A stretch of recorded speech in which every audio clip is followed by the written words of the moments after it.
5 o'clock. This is a special city council meeting Thursday, June 2nd, 2022. I'd like to call the meeting to order and acknowledge that the press and public have been duly notified of the meeting in accordance with the Freedom of Information Act. Nicole, would you do roll call, please? Yes, sir. Councilmember Anderson. Councilmember Bogosian. Here. Councilmember Han. Here. Councilmember Myers. Here. Councilmember Pierce. There he is. Councilmember Popson. Here. Councilmember Streetman. Here. Councilmember Ward. Here. Mayor Pounds. Here. You have a quorum. Thank you. Purpose of our meeting is discussion and consideration of requests from Marina Joint Ventures, Inc. and Marina Outpost LLC to assign leasehold interest to Morgan Creek Marina LLC. Just real quick for our residents' benefits that may not have resident benefit for the last month or so of meetings that we've been having.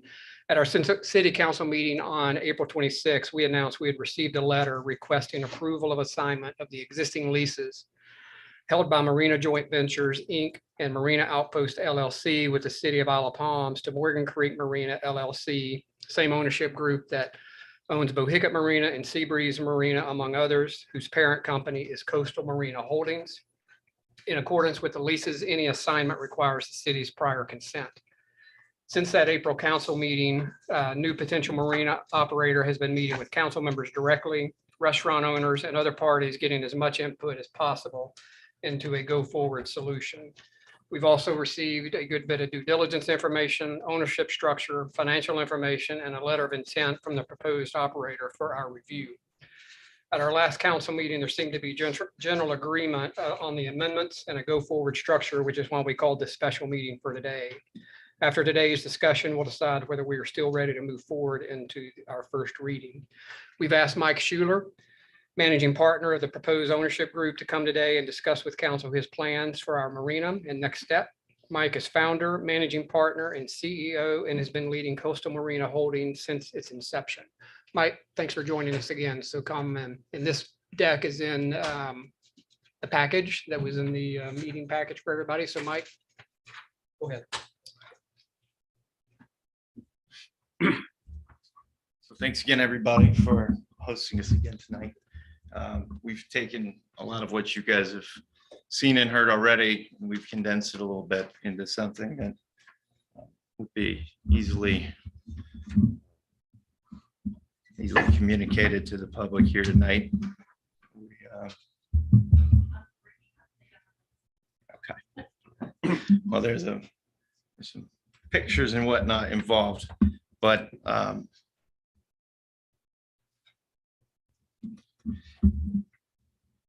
let's see.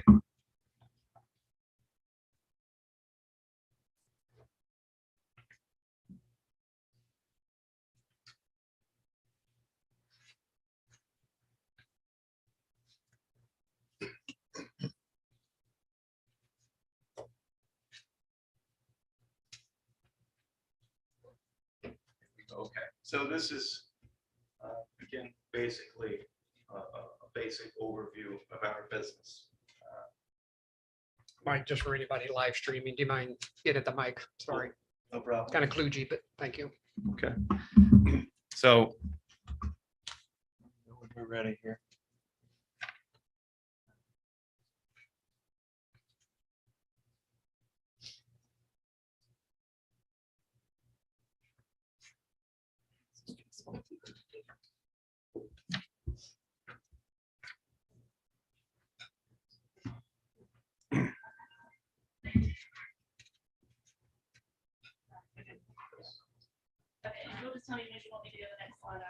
Okay, and this was just the cover slide. So the second slide, please.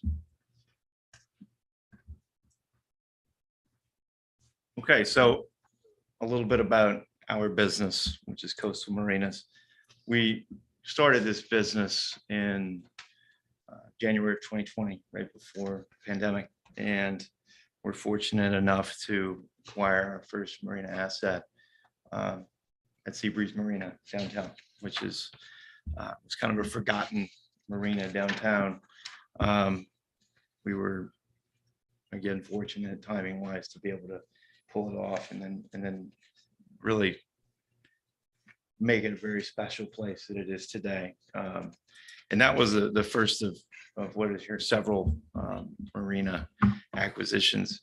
Coastal Marinas, we're the largest local owner operator of marinas in the area, in this Charleston market. I'm the founder. I own and operate this business as managing partner and CEO. So clearly now with currently 4 marinas, about to be a 5th marina, that includes Seabreeze Marina downtown, what was formerly the Magwood Marina in Mount Pleasant, currently called the Old Village Yacht Club, Bohicket Marina and Key West Seabrook area, as well as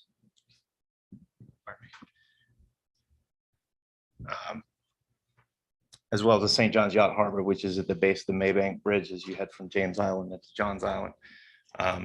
So we've been very fortunate to make these acquisitions. We've got a 5th that closes next week in town. That's also a substantial marina that I think a lot of people in the area are familiar with.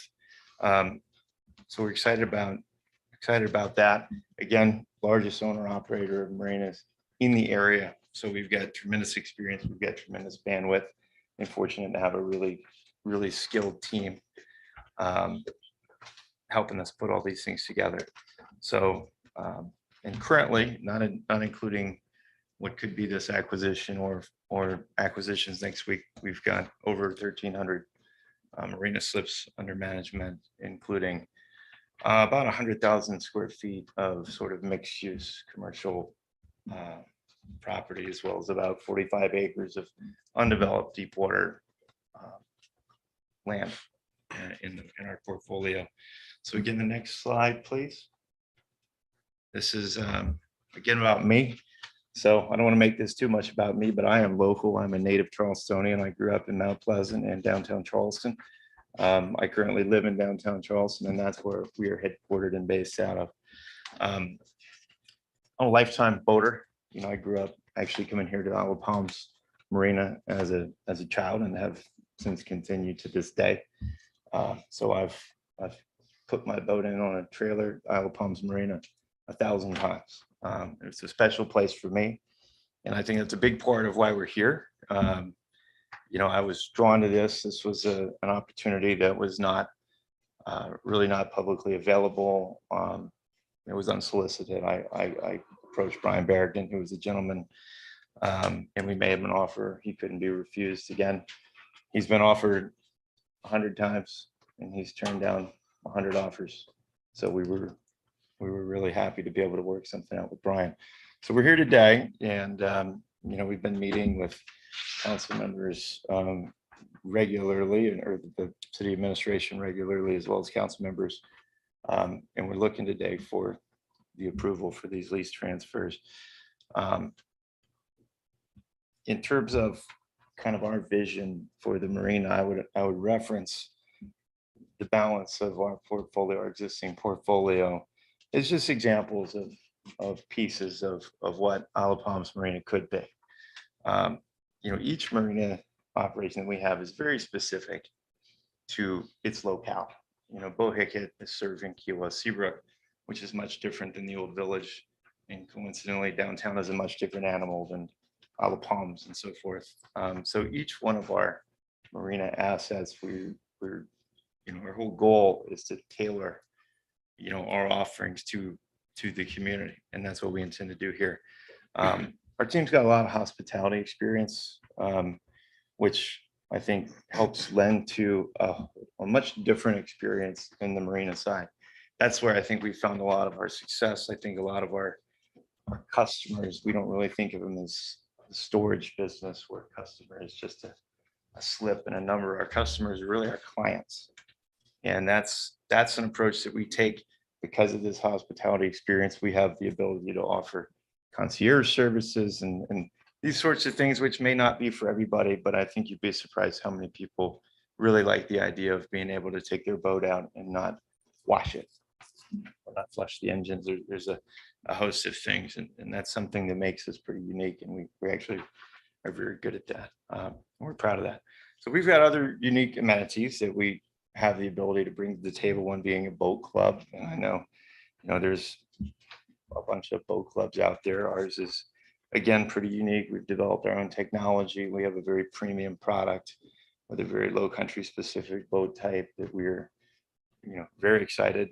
We've got people calling us already from the Isle of Palms, having read about this in the newspaper. So I think that's exciting. I think it'll be a good piece of the puzzle to offer here at Isle of Palms. I guess lastly, about our marina business, it is a really important thing to marinas, I think, to have this platform of local marinas for several reasons. One, if you only have one marina, your resources are pretty finite. Having, we've found a tremendous amount of benefit to having what is currently 4, about to be 5 marinas, because when something happens, and trust me, stuff happens in this business, you're able to pull those resources away from your other marinas to make sure that things get done. And a lot of times when bad things happen in marina, they need to get done right away. So we're excited to be able to bring that to the table. But the flip side of having this sort of portfolio of marinas is anybody, in our marina portfolio is going to have a lot of access unlocked around town that they didn't have before. If you want to go downtown, you're going to be able to,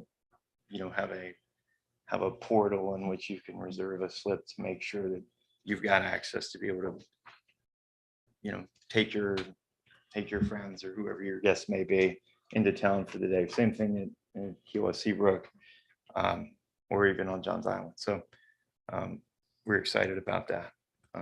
In terms of a little more specific business plan for Isle of Palms, I think there's been quite a bit of I would say misinformation going around, and I think this is a good way to kind of connect with you all and tell you very directly what we're looking to do. We don't intend to change anything that we think is already working. We think there's a lot of things that could use significant improvement. A lot of that is operational in nature. But in terms of specifically the water operations, the charter operators, I know a lot of these people personally. I have tremendous respect for them. We fully intend to maintain all these operations. That includes Saltworks Kitchen. They've been there for a long time. I think a lot of people really like them. We have no desire to upset the apple cart there. So we're excited about that.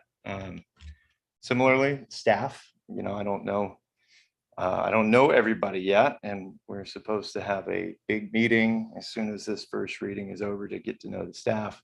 Transition is a pretty difficult thing in the marina business. So it starts with the staff, and we fully intend to maintain the staff and then give them the resources they really haven't necessarily had access to make the customer experience a lot better, because we think that's something that could be missing presently. Secondly, and this is something that I've heard, we've talked to, having grown up here, I know hundreds of people that live on the island still, and having spoken to all of the council members and asking their opinions on what can make their marina experience better. A lot of the problem that I have heard has been access to the water. This is not a giant marina in terms of what's in the water, and being able to figure out how to really, reasonably maximize that for the benefit of the residents of the Isle of Palms is something we've definitely keyed on. One thing that's been asked, and there's no pushback whatsoever, is giving Isle of Palms residents priority access to the slips. That seems like a very reasonable thing, and that's something that we kind of put at the top of our list. Improve and expand the boat storage. Please do not misread me. I am not speaking about building a dry stack, but there is an existing requirement to provide dry storage on the site on the grade level, and we don't think that it's efficiently managed whatsoever, and we're excited about being able to do it much better. And that includes the implementation of some proprietary technology and these things we built so that with the touch of a button, you can have your boat basically launched and prepared for you. And we like to think that we're going to be able to increase our dry storage options to a reasonable degree that will, I think, benefit anybody who wants. A lot of people on the outside right now just wanting a slip. Optimized parking, marina operations. I don't think anybody in here would disagree that the parking situation currently existing out there needs some attention, and that's putting it kindly. We've been, I think, very upfront with the city council members that we are willing and able to give up control over a significant controversial piece of that parking lot to the control of the city to do with it and manage it how they want, because we feel strongly that with a little investment and more efficient operation of the balance of the remainder of the parking lot, we can do a better job with less. So that's something that we've, you know, it's got economic consequences for us, but that's something that we felt like we wanted to give. So we're excited about that. We're excited about working on giving Isle of Palms residents free parking, which I know is something that everybody's kind of feels strongly about. So we're working on that. Upgrade the retail offering and operations. Again, these plans will come together over time. But we personally believe that integrating local merchandising is important. We do that, you know, across the board where we can in our other operations, and we think it makes for a good look, and we think it'd be a good look for Isle of Palms. In terms of, you know, again, just examples of new initiatives that we're contemplating, you know, anything from an ice cream station for the kids to even a game room or even a fresh local seafood market. We've got a lot of relationships at our Shem Creek location that are eager to get involved in our other locations just to have a place to sort of sell their fresh seafood options. None of these are in stone, but these are all conversations we're hoping to further, you know, after a positive result here tonight. And last but not least, there's again been some misinformation floating around about our intentions to convert the Ship Store into a bar operation. I want to directly address that head on. That is factually incorrect, and I don't feel like we could have been more clear about that along the way. In fact, we've gone to great lengths to ensure self-imposed limitations on any consumption of alcohol on premise, what I think is a very reasonable way. And, you know, everybody's heard it from my lips tonight. That is not what we were looking to do. I think the Ship Store is an important functioning facet of a very important marina in Charleston. So we're not remotely looking to take it away. We just would like to see everything across the board at this marina, top to bottom, improved for everybody's benefit, ours and yours. So thank you for your time tonight, Council. Yeah, thank you, Mike. Appreciate that. Nicole, I think we had one resident sign up to speak. Is that right? Chris Donovan?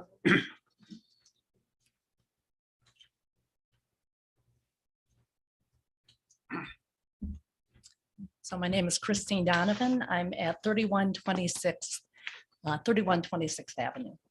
And I didn't come here for or against the marina. I came here to say that I know very little about it. I love this island, as I know all of you do. I've lived here for 33 years. I have a slip at the marina with a pontoon boat. I was there this morning for an event for meditation on the public dock, raised 4 kids. I'm there all the time and I love it. I think with what you've talked about, it sounds amazing. The problem is the conversations have been with the restaurant, Lorenzo's, that's great, the marina store, with the council, and as a resident, there's been no information. The only information has been on social media, and we all know what that means. And I don't believe anything I see, but I realize I don't know.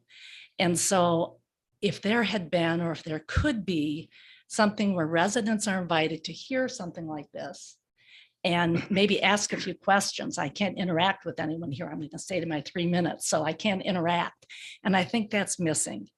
So I don't know if this can be delayed at all so that the residents can get on board and you're not fighting anybody. If there's a push to get it done, I guess I would do what I do with my own kids is if you need the answer now, then the answer is no. Could we have a little bit more time? So you have the residents on board and you all know way more about what's going on than we do. You've gone over these details. I've tried. The parking plan never even got uploaded. So I still don't know what that looks like. I want to leave the details to you, but would ask that there be a little bit more interchange with the residents. The second thing I wanted to say is about the having the beer served. I don't have a problem with that. I like to have a beer, even if I'm down there with my grandkids and watch the boats. I wonder if there's a way, though, that could not be changed for the next, what is it, 26 years this is going to be, where it could be reviewed by city council and that could be rescinded if for some reason that wasn't working out. So thank you for all that you do. Really appreciate it. And the fact that you're here making good decisions for our residents. Thank you. Thank you, Chris. Thank you. Appreciate that. So next item is we need to continue to walk through the amendments and make sure we're all on the same page from a drafting standpoint. So we're going to need to go into executive session. So I make a motion in accordance to go into executive session in accordance with South Carolina Code Section 30-4-70A2 to receive legal advice and discuss proposed contractual arrangements. Upon returning to open session, council may take action on matters discussed in executive session. Second. So are you asking for suspensions of the rules of order at this time? Yes, thank you. Thank you. All in favor of going to executive session? Do we have a chance to discuss this? Probably after. I feel like the public needs to hear a lot more, and I think that we have a lot of things we need to talk about that the public needs to hear. So I would ask that we not immediately go into executive session. You have a motion and a second. Make a motion not to. We have a motion and a second. The motion has to be positive. Has to be, say again. Has to be positive. If we, I would like to make a motion that we discuss some of these issues in front of the public instead of immediately going into executive session. Second.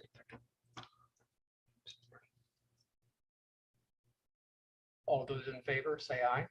Which motion? This one, Katie's motion.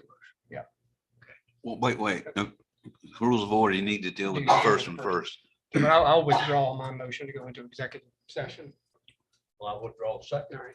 Okay, and So we're good. now we'll vote on, You know, if you're not we're not going to. going executive anywhere. session, Really. yeah, All right. I don't think there's a reason to vote on Ms. Meyer's motion.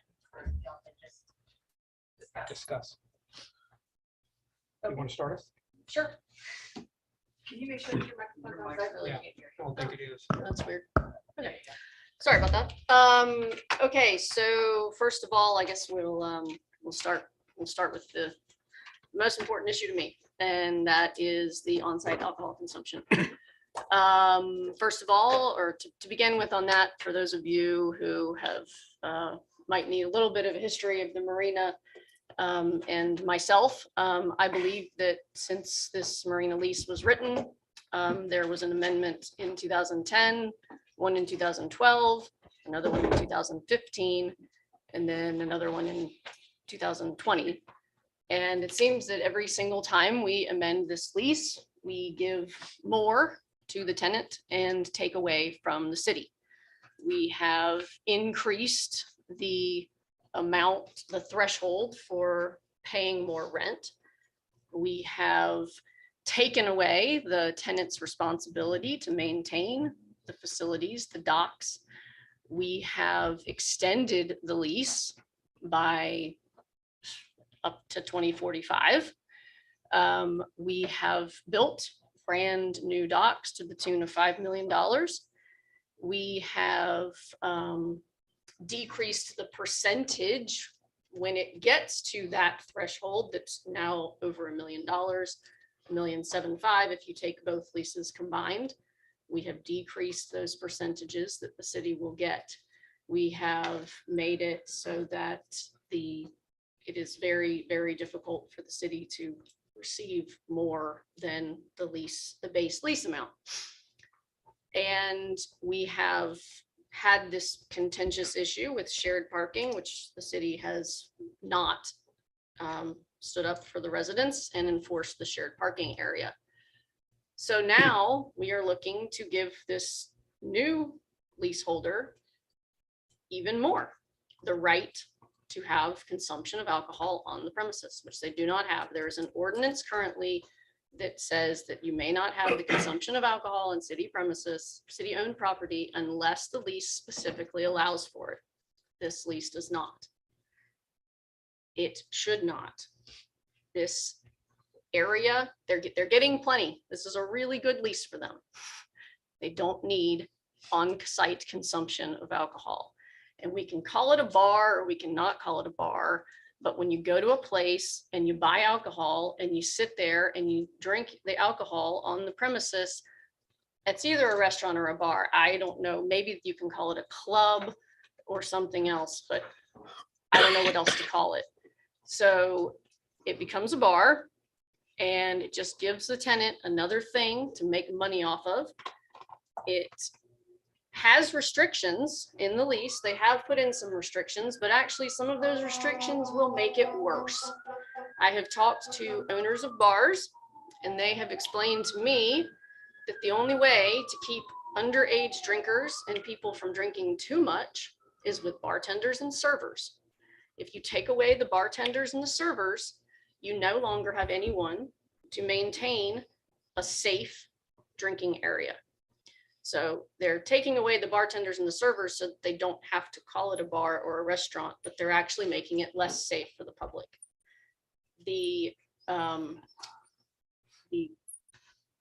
Also, it's in the lease that this is to be a family-friendly environment.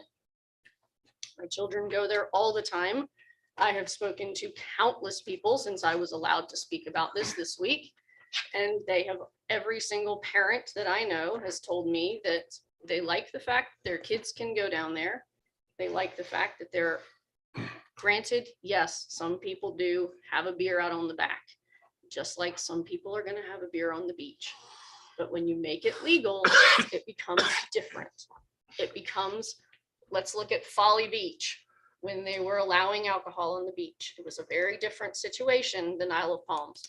Sullivan's Island used to allow alcohol on the beach and they got rid of it for the same exact reason.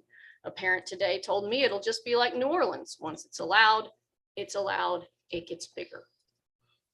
So the fact that kids can go down there safely right now, it's not a bar. If it becomes a bar, if you add a game room, so you're going to have a pool table and some golden tea, I mean, sounds like a bar to me. So I would beg you, and one last thing, they have also put restrictions on the time and things like that. Those restrictions are part of the lease. Those restrictions, just like the parking agreement, will not be under the purview of the police department, to my understanding.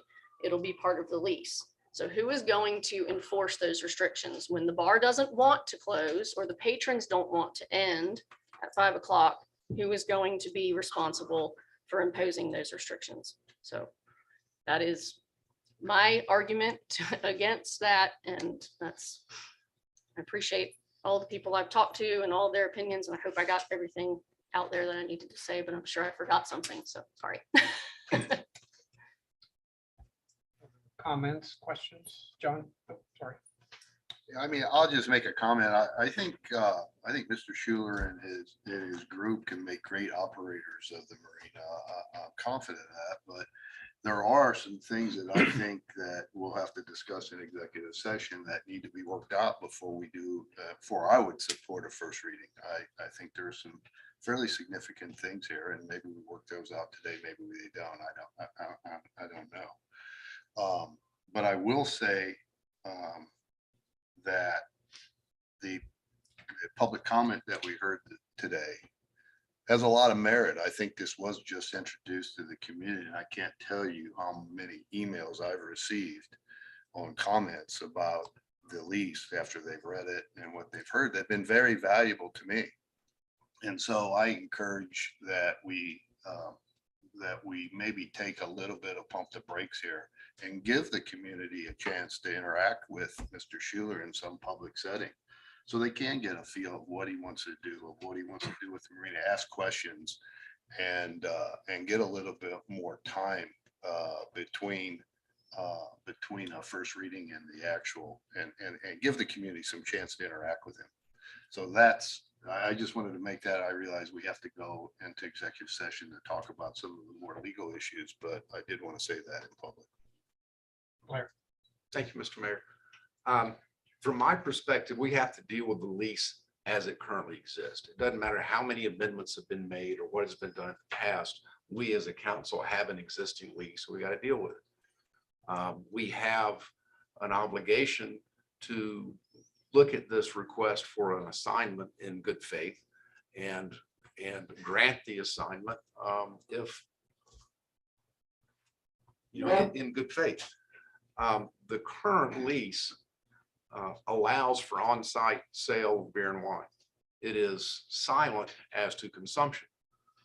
Pattern and practice at that marina for the last 30 years has been that people drink on the deck back there. They go in there, they buy their beer, they go out there and they drink. So I don't personally understand the issue of this is getting ready to explode, because it's already been going on for 25 plus years and I haven't seen an explosion. The positives with this, I think, far outweigh any potential negative or parade of horribles that somebody might want to create. We get the parking straightened out to the point that residents will now have free parking at the marina, which is a huge benefit in my opinion. We divorce ourselves from the parking manager situation, which has been worse than a nightmare, to the point that we currently have, after this past weekend, one individual wanting to arrest the parking manager for theft. I mean, we stop all of that. All that goes away. I think that's a huge benefit.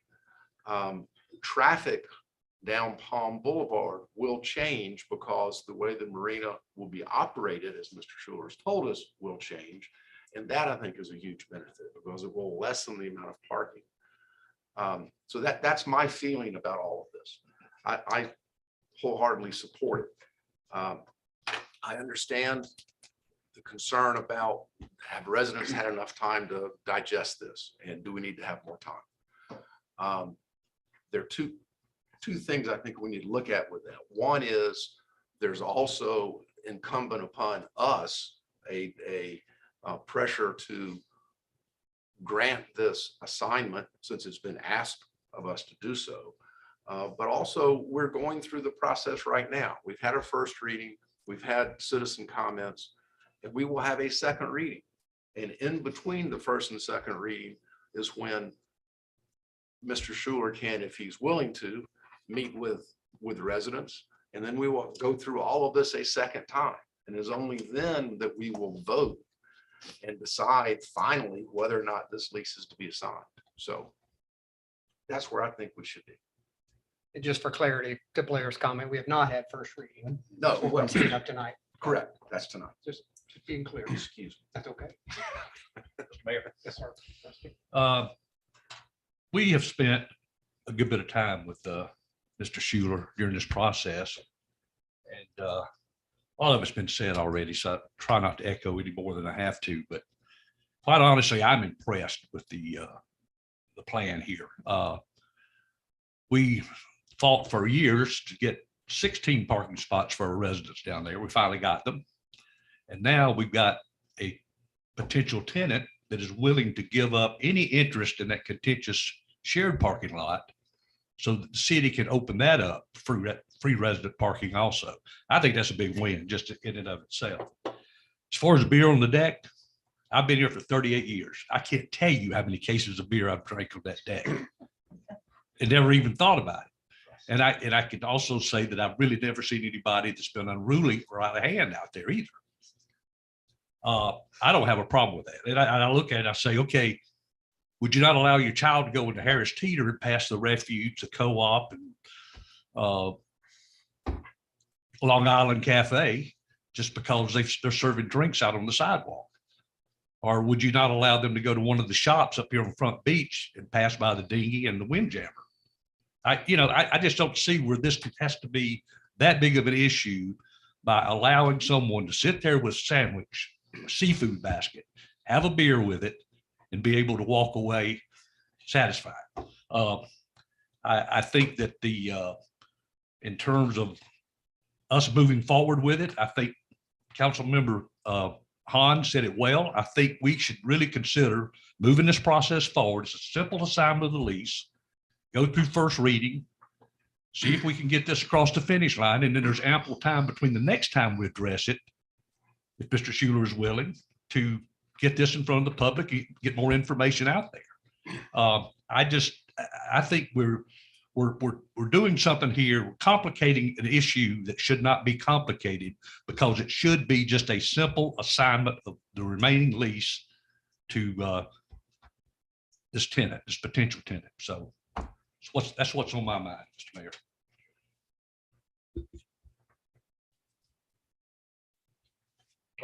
Oh, Scott, go ahead. Yep. I don't know if you can you hear me okay? Yes. Okay, just a few things. One, I'm very uncomfortable with proceeding with a first reading. I think the residents have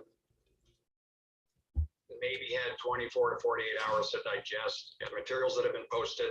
I'm not comfortable at all with due diligence material. I think it's been incomplete, and what I have seen gives me pause. I would like to see the residents have more time. I'd like to see us have more time.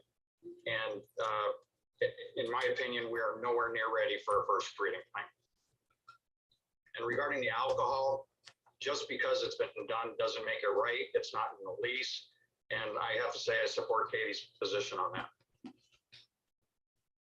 Thank you, Scott. Okay, round two. Yeah, just a couple quick points. One is the fact that it's been done. It's very similar to drinking on the beach. We all know it happens, but it's not allowed, and therefore it stays quiet and subdued, just the way that it has at the Marina store. As soon as you let it open up, it becomes a different story. Talk to Folly Beach or Sullivan's Island if you wonder about that. The other issue, now I forgot what the other issue was.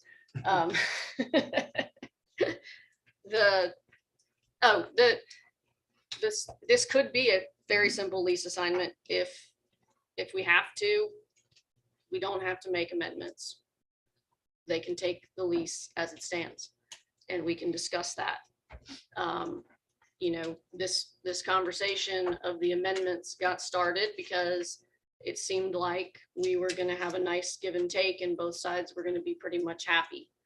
And we had some minor things that we could agree to before we agreed to the assignment. To me, that's not what's happened. These negotiations have gone down a completely different path. And so I would be more than happy to talk about just assignment of the lease the way that it was written. Definitely don't love it, but that's a possibility.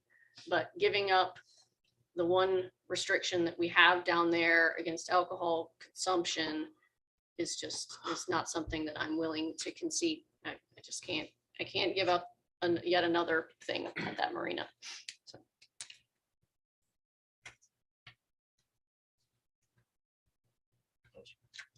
Philip, I just want to chime in one more time if I can, or somebody else raising their hand up. You're up. Go ahead. Yeah, I think it would be helpful for the council to maybe explain to the residents why we are on such a accelerated path. And I don't personally have an answer, but we're scheduling special meetings. We're posting information, which I think is good to disclose. But again, I as a council member feel very, very, I guess in a deficit position for a lot of the information that we've been requesting for due diligence. And I don't think that it's not necessarily forthcoming. Maybe it is in queue, but I think that for us as a council to do the adequate due diligence, get comfortable, and most importantly, from a fiduciary responsibility, we're going to have to live with Mike and his partnership for 23 years, hopefully. And, I can certainly find my way to yes and supporting this, but I think we still have an incredible amount of work to do on fleshing out what are the actual specific business plans that are going to take place. We are suggesting in the new lease amendments that we're going to increase the ability for construction for up to $500,000. We are going to relinquish control of the parking lot. So I keep looking at the ledger on where we are as a city and where the tenant is as a recipient. And it seems to me like the ledger is heavily balanced on one side of the equation, and I'm not sure what we're really getting back in return. I think that's to Katie's point with the earlier amendments. So again, I'd like to take a pause. I'd like to do more homework with this tenant. I'd like to see if we can get a great deal between us and get the residents comfortable. But I just don't think that we're anywhere near that today. Thank you. Mr. Mayor, I make a motion, we go into executive session. Second. Yeah, just discussion. It seemed to me there's some reluctance about going forward with the first reading tonight, and I agree with that. I think we need to do a lot more work. As Scott said, do more of our due diligence to where we have maybe a meeting at the rec department that's very well advertised and everybody knows about it. Mr. Schuler and his group can present to the residents and let them know we do our work. And when we come back, and we're ready for first reading, I would hope that everybody said, well, we've done our homework.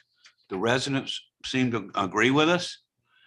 And the first reading should go through with like unanimous. Right now, I think we're fractured, and I would prefer that we just postpone it right now and just do a lot more work and come back to the citizens. I would second that. Well, it's not a motion. Oh, I'm sorry. We've got a motion. In agreement. I'm in agreement. It's in a comment. If you don't want to go into executive session, you can vote no, and then we can entertain my thoughts, but that's up to you. All right. Got a motion and a second. Those in favor? Well, go- wait, he didn't make. Yes, he did. He made a motion. Oh, the executive. I'm sorry. Yeah. I'm sorry. Councilmember Thompson seconded the motion. Yep. So all those in favor going to, Can I ask a question though? This would not prevent us still from going into executive session. I still think we have to get some things flushed out with the Totally attorneys and agree. things, right? Correct. Correct. Okay. So read the motion again. To go into executive session. Oh, that's it. I thought you made a motion to. No, all right. We just made a comment. Okay. Can we have more discussion on that motion before we vote? On executive session. just to go into, sure, Yes, on the executive session. go. My comment is I, and I don't know how to do this procedurally, Jimmy works, so you may have to help me here. I agree with what Jimmy's saying and everybody else is saying. Can we vote to postpone the first reading before we go into executive session? How would we go about that? Yeah, we'll do that after executive session, because I think to John's comment, we have some contract details that we need to get to a spot on, Scott. So I think we go into executive session, continue some of the negotiations, come out and vote for the delay or whatever we want to do. Agree. If all are agreeable to that, I'll go along with that. All right, all in favor of going to executive session, say aye. Aye. Opposed? Nay. All for at 5:46. Residents, thank you for coming. You can hang around.